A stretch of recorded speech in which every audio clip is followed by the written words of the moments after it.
Good morning, C3. Thanks for joining us here for this awesome Baptism Sunday. How was that? Was that awesome or what?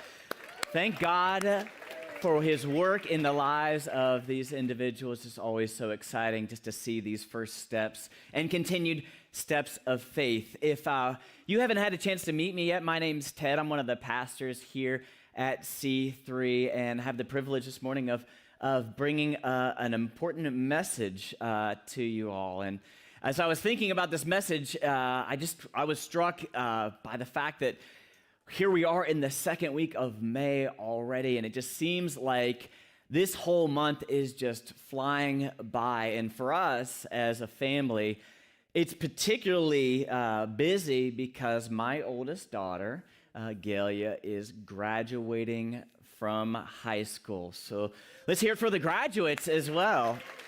Lots of parties coming up, stuff that we're planning, things that we need to do. And so we've been a little busy. And when we're a little busy, things get a little crazy around the house. And so it wasn't surprising that I was very, very confused when this piece of mail came into our house. I went out to our mailbox and I picked up this envelope. And we've been getting a lot of invitations lately. And I picked this one up and I'm sitting there looking at this envelope. And this took me about 5 minutes. I'm sitting there going, wow, somebody is using a similar invitation to the one that we got. I'm like, same cardstock, same everything. I'm sitting there staring at it, and finally I realized, oh wait, this is our invitation.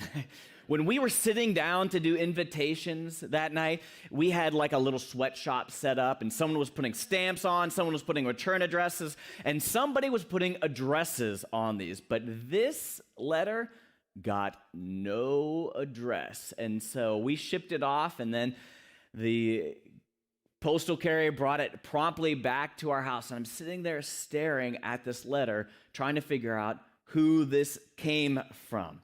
But I think that's a little bit of a way that we could understand how some of us feel about our faith sometimes. Bear with me here, awkward transition. Sometimes we come to church and we get a lot of good information, and so we stuff the envelope with a lot of good facts, and we learn a lot of things, and maybe we're even here and we're motivated to go do something. The stamp is on there. The problem is that many of us just simply don't know where to go. We know that God is calling us to live a different way. We've got the information down and we're motivated to do it, but we just don't know where Jesus is leading us, and so we're not sure exactly how to take our next steps of faith. And that's what I want to talk a little bit about today, because today we're wrapping up a series called Invitation, Joining Jesus for Life. And in this series, we're asking a simple question. What was it about Jesus and his invitation to his first followers that geared them up to be the kind of people that could transform the world? They started with just a dozen or so believers, and through the course of history, Christianity has made a global impact on our world. So what was it that he shared with them that was so helpful to direct their faith in this direction? And so throughout this series, we've been looking at the different invitations that Jesus extends to his disciples. And we saw early on that one of the ways that he invited them to join was he said to them, believe. He asked them to put their faith in him. And as we saw in that opening message, faith in Jesus isn't just knowing certain facts about him. It's about valuing him as a person and willing to see great things in who Jesus is. And so that's what believe meant. And then last week, Pastor Adam talked about Jesus' second invitation, follow me. When Jesus asked people to follow him, it wasn't that he was going around trying to ask people if they would be his fans, because being a fan of Jesus and being a follower are two completely different things. We can applaud Jesus from afar, but to follow him, we need to get right up close to him and pursue the way that he is teaching us how to live. And now today, we're going to hear the final way that Jesus calls his followers to pursue him. Because much like the envelope that I had arrive in my house, if we believe in Jesus and we get all the information in our head about him, and if we're motivated to be a follower, not a fan, we got the stamp on the envelope, the last thing that we need to know is, where is Jesus going? And he describes that to his first followers in a simple phrase. He says, deny yourself, pick up your cross, and follow me. Which sounds pretty intense, and I think it's been something that has probably been misunderstood for a lot of us. And so I want us to take some time and see exactly what that means, because sometimes we hear the phrase, deny yourself, pick up your cross, follow me, and we think Jesus is just describing the end of the journey, where things are going to end up. But what I want to show you today is that picking up our cross isn't about where the journey ends as much as what we need to do every single day as we follow him.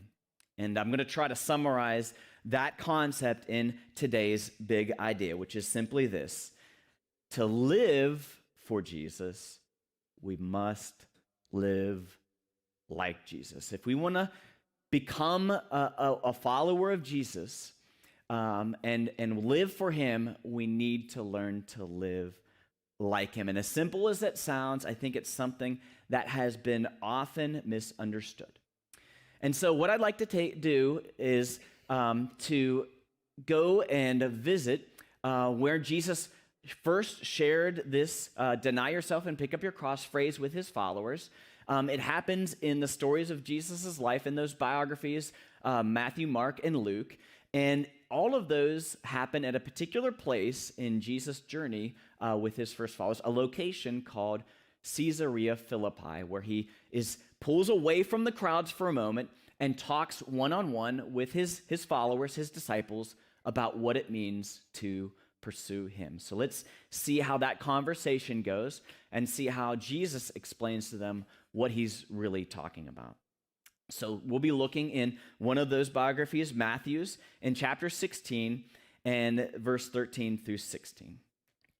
And it reads, "Now, when Jesus came into the district of Caesarea Philippi, he asked his disciples,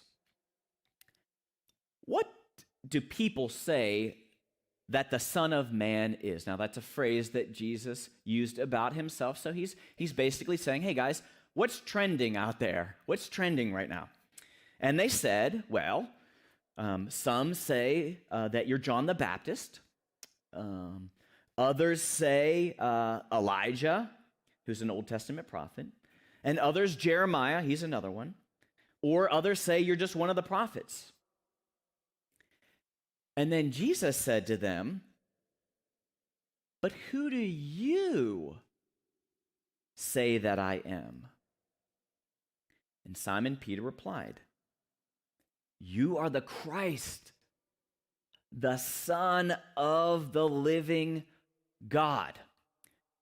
And so here we see Jesus, he's talking with his disciples. He's asking them, what's out there? What's going on in the Twitterverse about who I am? And so he's asking them, hey, what do the fans say about me?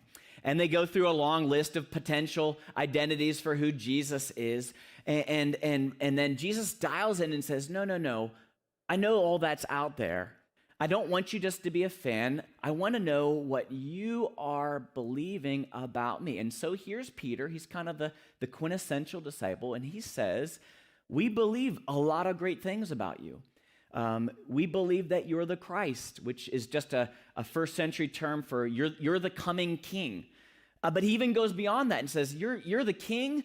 You're the king because you're God's unique son. And so here's Peter. He knows good content, and he's not just a fan like the rest of them. He's really pursuing Jesus, and yet Jesus needs to explain to him where this thing is going. And so their conversation continues. And notice how Jesus describes where the journey's headed. This is in verse 21, same chapter. Now, from that time, Jesus began to show his disciples that he must go to Jerusalem, that's the capital city, and suffer many things from the elders and chief priests and scribes, and be killed, and on the third day be raised. And Peter, who knew all that good stuff, took Jesus aside and rebuked him, saying, "Far be it from you, Lord, this will never happen to you." And so Jesus says, hey, this is where I'm going. And Peter says, no, that's not on the itinerary. And their misunderstanding here all boils down to that term Christ, which means king. You see, Peter had an understanding of what that meant. That if Jesus was going to be the king, then he was going to be in power. That he was going to be an authority figure, and that Peter was going to get to reign with Jesus. And people who are in power, they don't suffer. They don't get arrested by the chief priests and the scribes and all those folks. They get to call the shots. And that's what Peter was all about. He wanted to follow a Jesus that was going to allow Peter to have power and control in his own life. And that is not the journey. Listen, that is not the Christianity that Jesus is offering that transformed the world. And so Jesus continues to clarify with Peter and the rest of them by introducing this final invitation that we're talking about. So a couple verses later, then Jesus told his disciples, "If anyone would come after me, let him deny himself, take up his cross, and follow me. For whoever would want to save his life, you'll lose it. But whoever loses his life for my sake will find it." And just to be clear, so Jesus, after having this interaction with Peter, pauses and then wants to make sure that everybody realizes this is where Jesus is going. That if you want to be a follower of him, you have to follow him in this particular way. He even says, if anyone, wants to do this, this is the path that it's going to be on. So this isn't Jesus introducing some kind of if you want to be like a VIP Christian or a pastor, or if you want to be on some kind of second tier. That's not what this is about. This is entry level faith, is to follow Jesus in this particular way of denying yourself, picking up a cross, and following him. Now, what does that mean? Let's just take a moment and explain it, because I think even though this seems obvious, it can be often misunderstood. And the obvious meaning is this, that in the first century, a cross was a means of public execution. As undoubtedly, we don't use those today. We there's other things, but in that day, it was a way for them to exercise the capital punishment of the day. And so we can read this passage and just think Jesus is basically saying that if you want to follow me, you've got to be willing to die for me. And that certainly may be true. But I want to caution all of us to not hear it merely in that way. That hearing Jesus say that, even though that seems very extreme, does not strike to the heart and transform us into being the kind of people that Jesus is truly pursuing, and the kind of people that can truly restore and transform this world. What Jesus is calling us here to do is not to do a single heroic act of self-sacrifice somewhere down at the end of the journey, what he is calling us to do is to learn to live a life of self-denial in the pursuit of displaying his great redemptive love to everyone around us, which I believe I'm going to show you is a much harder thing to do. But Peter didn't understand this. Peter, in fact, was willing to die for Jesus, even though he was unwilling to deny himself for Jesus. And we see this playing out in the very night before Jesus in Jerusalem gets arrested by everybody who he just mentioned, the chief priests and the scribes and all those folks. Notice Peter and Jesus in that final night having this same debate again. So this is jumping a few chapters, Matthew 26, and this is them having this discussion. Jesus said to them, so this is all the disciples, he said, "You will all fall away because of me this night. For it is written, I will strike the shepherd, and the sheep of his flock will be scattered.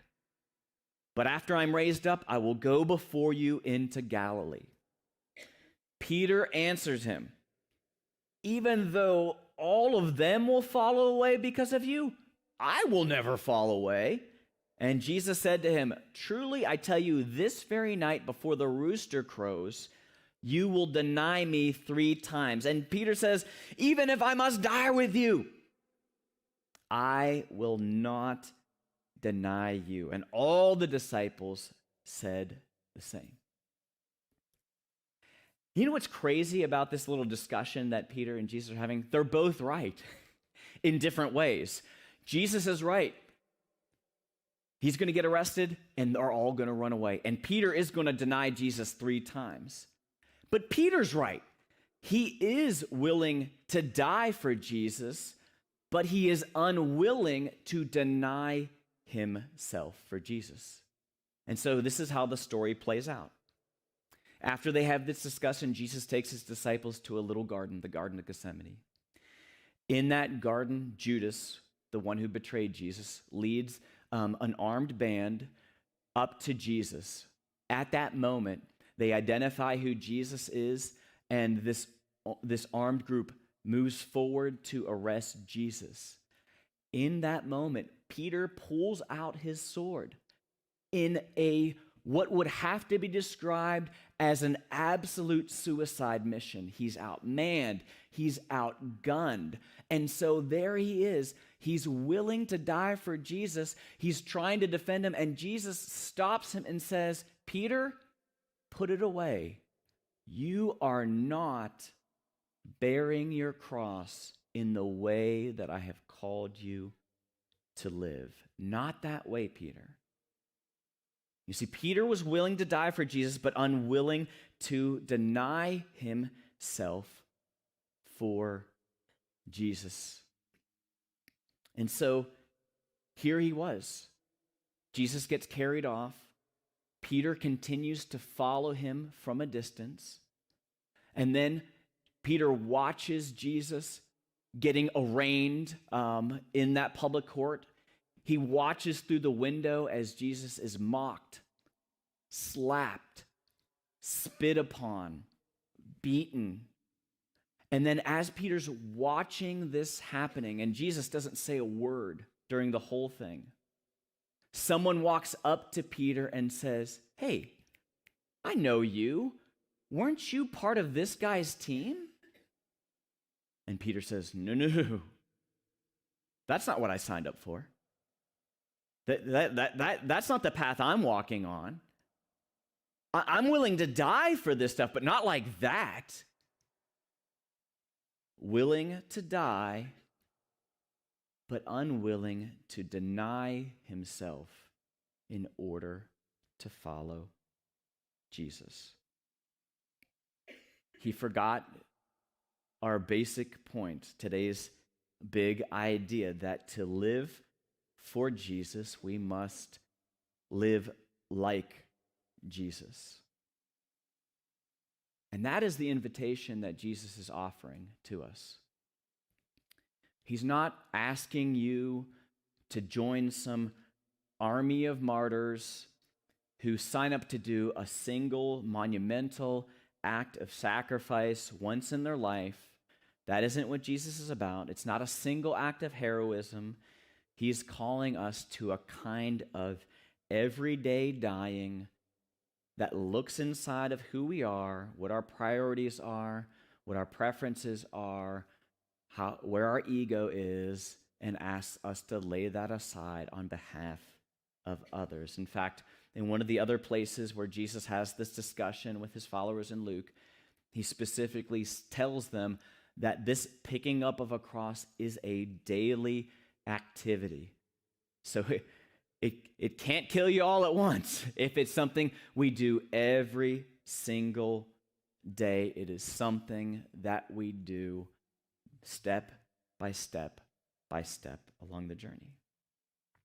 I know that might seem like a cop-out, like some of you are like, you've heard it preached before, like, yeah, we get to, you got to be willing to give it all in some kind of one-time heroic act, but I assure you that learning to deny yourself daily is far more difficult than mustering up a single moment of time where you get to be the hero, because so many of those heroic acts are so interlaced with our own pride and self-righteousness that there really is no sacrifice on our part, because we still get to hold on to who we think we are. What Jesus is calling us to, in fact, is much deeper and much more difficult for us to do. He's calling us to live the way that he's been describing throughout the book of Matthew that we've been studying here as a church since February. He's calling us to this Sermon on the Mount lifestyle that causes us to lay aside our priorities and our preferences in order to manifest love to those around us. It is a massive undertaking, and we've been studying the Sermon on the Mount here as a church for the last couple months. Actually, after this sermon series, we're going to go back to chapter 7, finish Jesus' sermon there, see how he brings it all to a great conclusion. So I want to invite all of you back for the kickoff of that next series next week, which is going to be called Invest, as we look how we can finish our journey of faith well. But I want to take a few moments here and look a little bit about what we've already seen Jesus describing this Christian life as, and how it calls us to truly deny ourselves. So we're going to put some of the scriptures from Matthew 5 on the screen. I'm not necessarily going to read those, but I'm calling us to look at Jesus and the path that he's really calling you to live, and to decide, is this something that I'm truly willing to pursue? Is this the direction that he's directing me forward on? To pick up our cross and to follow Jesus means that we need to deny ourselves the joy that we get from being angry. We need to deny ourselves the excitement that we get from blowing our top and going off on the people in our lives. We need to learn to become the kind of people that deny ourselves the smug satisfaction that we get when we call people who we disagree with, either politically, socially, or in any other way, the satisfaction we get from calling them idiots and fools and what's wrong with the world around us. To pick up our cross and to follow Jesus means we need to deny ourselves the satisfaction that we have from being right. We need to deny ourselves the pride that holds us back from apologizing and be the kind of people who are the first to step forward and to say that we're sorry, even when that other person in our mind did more wrong than we did. To pick up our cross and follow Jesus means that we need to deny ourselves lust. We need to deny the temptation to view people as mere images who are ranked in some kind of hierarchy of hotness, and to honor people as they are, as people. We need to deny ourselves the ease of cheap and meaningless relationships and learn to invest deeply into discovering true intimacy with those God has brought into our lives. To pick up our cross and follow Jesus means that we need to deny ourselves the power we get from managing our self-image. We need to deny the safety of being unknown in the world and die to the inflated self-righteousness that we have, and to live honestly with others and admit our failures. It is to deny ourselves of the quick buck that we can earn by manipulating others through lies in order to pretend that what we are or what we're offering is something better than it truly is. To pick up our cross and follow Jesus means that we need to deny ourselves our rights of revenge. It's to deny ourselves the satisfaction of a snarky reply to somebody and to get them back. It's also to accept the little jabs and the snickers that occur behind our back because we are a person who's living truthfully, vulnerably, and generously in a broken world. To pick up our cross and to follow Jesus means we need to deny ourselves the convenience of declaring certain people our enemies. It's to deny the simplistic and self-righteous mentality that certain people in the world are bad, but me and my people, we're the good people. And to learn to walk joyfully on the jagged path of divine love. To deny ourselves and pick up our cross and follow Jesus is to do all of these things that I've just mentioned to the least of these in our society, because that is exactly what God has done in Jesus for us at his cross. To deny ourselves and to pick up our cross is to pursue Jesus in the kind of love that he displays at the cross. It is not about a final destination that we're heading to. It is the very daily path and journey that we are to pursue in following him. And none of us do it perfectly. Peter here denies Jesus 3 times, and Peter comes back to him and restores him. And he's going to fail a couple more times. And so the journey continues through mistakes and missteps as we all humbly pursue this life worth living. And that if the church would become that place, then we wouldn't need to worry about what we would look like. We wouldn't need to worry about our self-image. We wouldn't need to worry about all these things. We would become the very lights transforming this world. And that's something that I am willing to pursue and desire to pursue, because that is the life that transformed my heart, and I believe it's the very thing that this world needs. But it is something that we can only do one step at a time. And so let me offer to you this potential next step that we can pursue together as a church. Take some time this week and ask yourself, what is it that you're not willing to give up? What can you not deny yourself? And maybe even right now, you already know what it is. Maybe there was something that happened this week where you behaved really out of character for yourself, and you can see in that moment that there really is something in you that you cannot not have. And so that is the area that you need to bring before God and ask him to crucify it.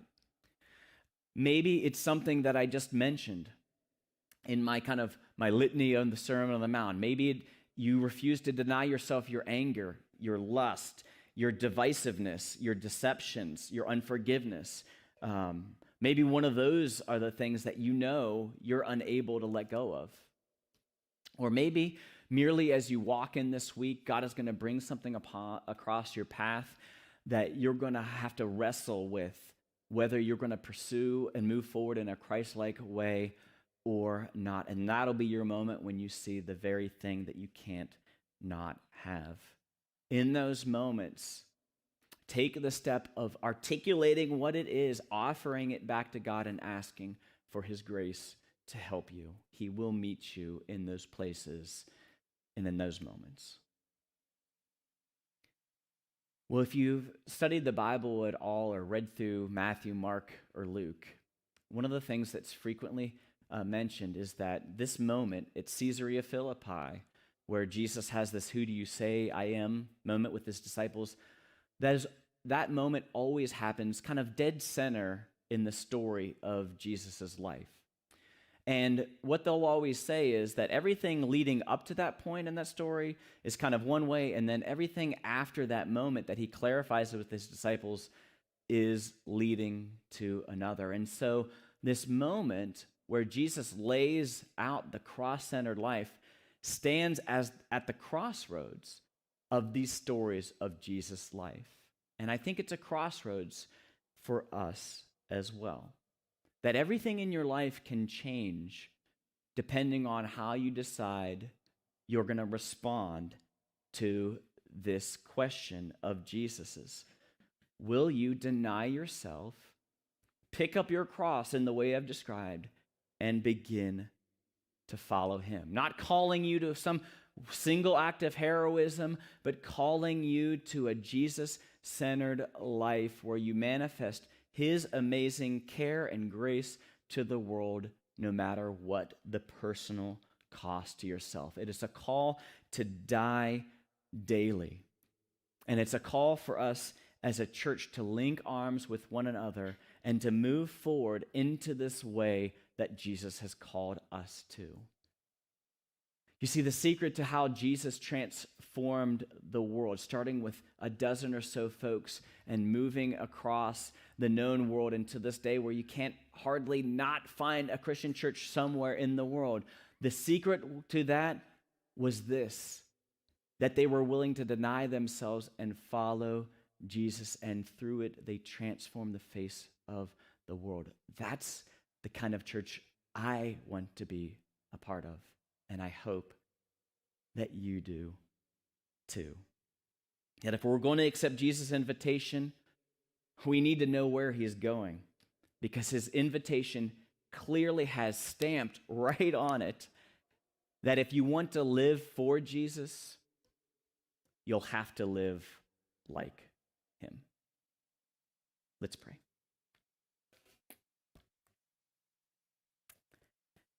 Father, thank you for the opportunity just to be honest with your word and to allow Jesus's words to call us into a deeper sense of what it means to be a follower of you. And I pray that as we consider our place in this journey, whether we're not sure if we're a follower yet, and we're just contemplating it, or if we've been going down that road for a long time, that these words would help clarify what you desire for our lives and bring us closer to an alignment with what you would have for us, and that it would work in us for the betterment of our world and transform it through your redemptive love. And we do pray this all in Jesus' name. Amen.